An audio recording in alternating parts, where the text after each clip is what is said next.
Shalom semuanya, semangat pagi. Dengan cepat buka Efesus 6. Efesus 6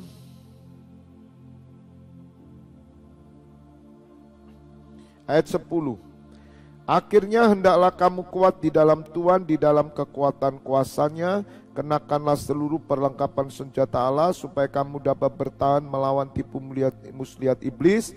Karena perjuangan kita bukanlah melawan darah daging, tapi melawan pemerintah-pemerintah, melawan penguasa-penguasa, melawan penghulu-penghulu dunia yang gelap ini, melawan roh-roh jahat di udara. Sebab itu ambillah seluruh perlengkapan senjata Allah supaya kamu dapat mengadakan perlawanan pada hari yang jahat itu dan tetap berdiri sesudah kamu menyelesaikan segala sesuatu. Katakan amin. Berbahagialah Bapak Ibu Saudara mendengar firman Tuhan, merenungkan dan melakukannya. Silakan Bapak Ibu Saudara nanti di rumah membaca ayat selanjutnya sampai ayat 20. Saya memberikan judul pesan Tuhan pagi hari ini adalah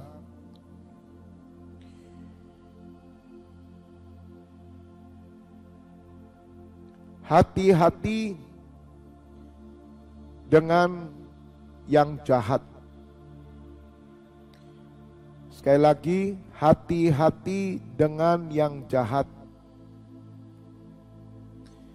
Bapak Ibu Saudara, terkadang kita tidak sadar bahwa yang jahat itu sedang berkeliling-keliling terus di hidup kita.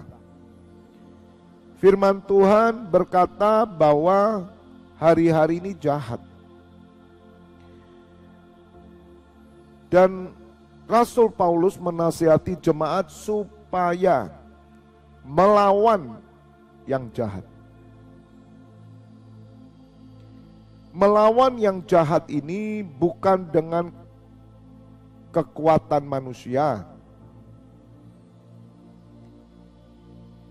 bukan dengan cara manusia, tetapi dengan memakai senjata Allah. Nah, Bapak Ibu Saudara harus mengerti tentang senjata Allah itu apa.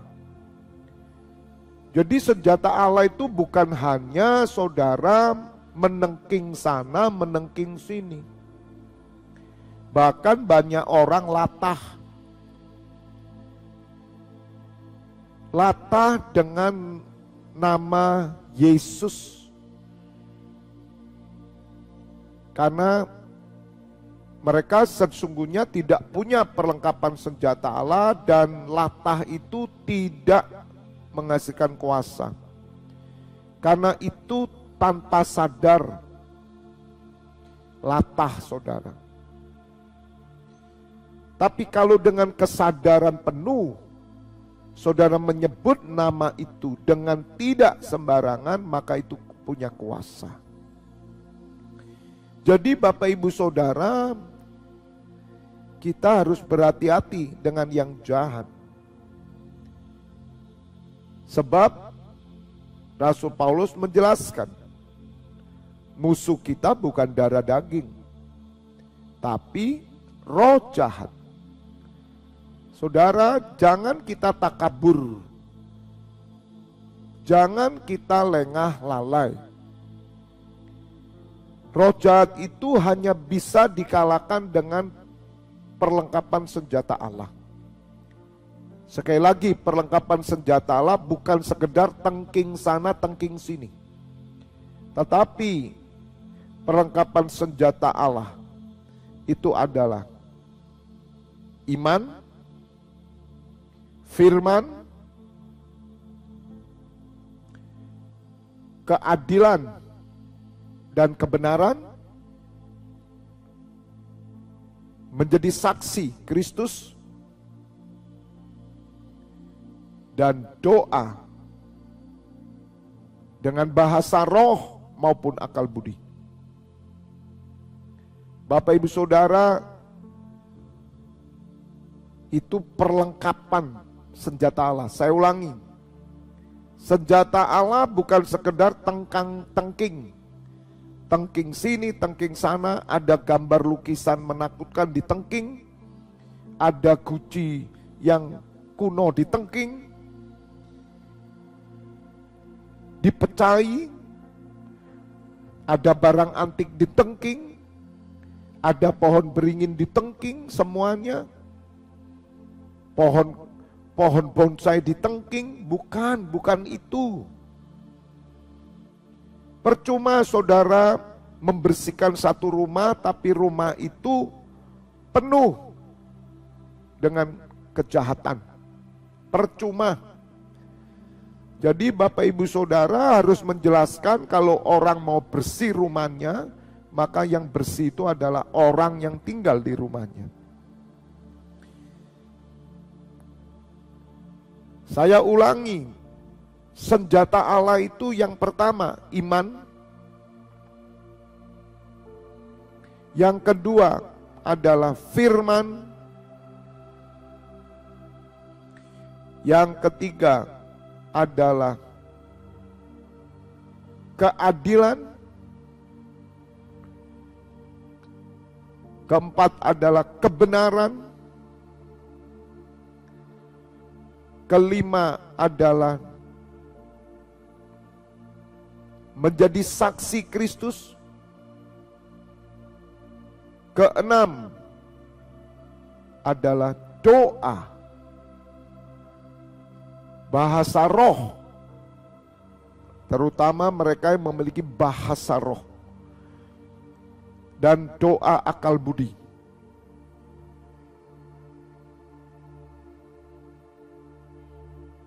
Bapak Ibu Saudara, doa ini termasuk pujian penyembahan. 6 atau 7 bisa, kalau ditambahkan boleh 7 dengan pujian penyembahan. 6 atau 7 senjata ini tidak boleh satu pun yang tidak dipakai. Kalau saudara tidak memakai satu, maka engkau tidak bisa melawan hari-hari yang jahat ini. Saudara tidak berjaga-jaga karena Tuhan ingin saudara tetap berdiri setelah mengadakan perlawanan. Jadi ingat saudara, tiap hari kita harus melawan yang jahat. Berarti tiap hari saudara harus ada dalam iman, ada di dalam firman, ada di dalam keadilan dan kebenaran, ada di dalam doa, pujian, penyembahan, ada di dalam kesaksian hidup. Saudara, setiap hari, Bapak Ibu Saudara, hal ini perlu dijelaskan kepada jemaat semua, supaya mereka mengerti bagaimana melawan yang jahat. Kalau melawan yang jahat itu hanya tengking sana tengking sini, percuma. Tidak ada kuasa kalau hidupmu tidak memiliki senjata Allah. Maka itu kenapa orang Kristen harus rajin ibadah. Kenapa orang Kristen rajin berdoa. Kenapa orang Kristen rajin baca firman. Kenapa orang Kristen melayani. Kenapa orang Kristen hidup sebagai imam. Karena hari-hari ini jahat. Kejahatan itu tiap hari ada di sekeliling kita. Kalau Bapak Ibu Saudara tidak hidup dengan senjata Allah ini, maka engkau tidak tahan berdiri sampai 23:3. Kenapa ada banyak yang gugur, keluar dari persekutuan, keluar dari keimaman? Kenapa saudara? Karena mereka tidak punya senjata Allah. Mereka pikir mereka hanya bisa tengkang-tengking. Saudara, iblis itu mencoba saudara itu tidak pakai senjata. Karena dia tahu bahwa saudara itu lemah.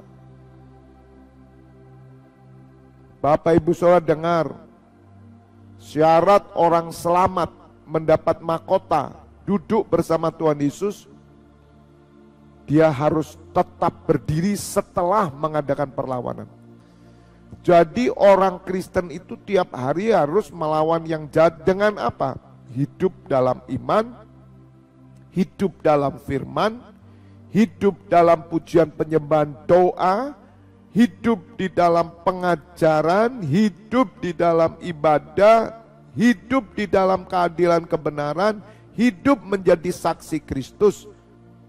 Bapak Ibu Saudara, kalau kita lakukan ini semua, saya yakin kita akan duduk bersama Tuhan Yesus. Mari kita bersama-sama. Sebab musuh kita bukan darah daging, Bapak Ibu Saudara. Musuh kita bukan tetangga kita, musuh kita bukanlah orang-orang di luar. Paling-paling orang-orang itu bisa membunuh hanya tubuh kita, bukan jiwa kita. Gak usah takut. Gak usah takut, paling-paling tubuh kita yang mati kok saudara, tapi bukan jiwa kita. Tapi setan tuh membunuh jiwa saudara. Makanya jangan tertipulah. Jangan tertipu dengan ajaran-ajaran sesat. Jangan tertipu dengan ajaran-ajaran yang sifatnya mengejar yang duniawi. Saudara dengar ya, yang di dunia ini bisa-bisa juga ambisi-ambisi di dalam pelayanan. Ada itu duniawi dalam gereja. Mengapa kita bertengkar dalam gereja? Bukankah kalau itu duniawi? Kalau andai kata saudara melayani itu pelayanan kerajaan Allah, tidak bertengkar. Kenapa kita bertengkar? Saya dulu juga begitu, saya juga bertengkar. Karena saya pemimpin, saya marah, saya bisa emosi. Loh kenapa perlu begitu? Kalau ini adalah kerajaan Allah, tidak perlu bertengkar. Tapi saudara, kepentingan dunia itu masuk ke gereja. Ambisi-ambisi semuanya. Kenapa terjadi? Karena gereja mulai kurang berdoa, kurang iman, kurang firman, kurang ibadah, kurang pujian penyembahan, gereja kurang hidup adil dan benar, gereja tidak menjadi saksi Kristus, gereja hanya tempat penyembahan berhala, pertunjukan gedung bioskop. Maka yang terjadi, gereja sudah jadi sarang si jahat. Makanya makin banyak pelayanan makin jahat. Makin masuk gereja makin jahat, loh kok aneh. Tapi tanpa sadar toh saudara, karena saudara tidak memakai perlengkapan senjata Allah. Ingat, 7 senjata ini tidak boleh satu pun yang tidak terpakai. Semua harus terpakai. Maka itu mari berjaga-jaga. Mari sadar. Hati-hati dengan yang jahat itu di sekelilingmu. Bersyukur 24 pintu gerbang surga pagi-pagi kita ada doa. Nanti malam jam 7 pengajaran. Besok kita akan ada di Kayu Tangan Street. Kita mau lakukan worship on the streets. Jam 6:30 sampai jam 8 kita menyembah Tuhan di jalan. Itu senjata. Pujian penyembahan itu senjata Allah. Kuasa kegelapan akan dikalahkan. Kemudian hari Kamis kita akan doa malam kembali. Kita mengangkat tabut Tuhan. Luar biasa. Hari Sabtu bersama-sama. Anak muda juga. Hari Minggu pagi sore.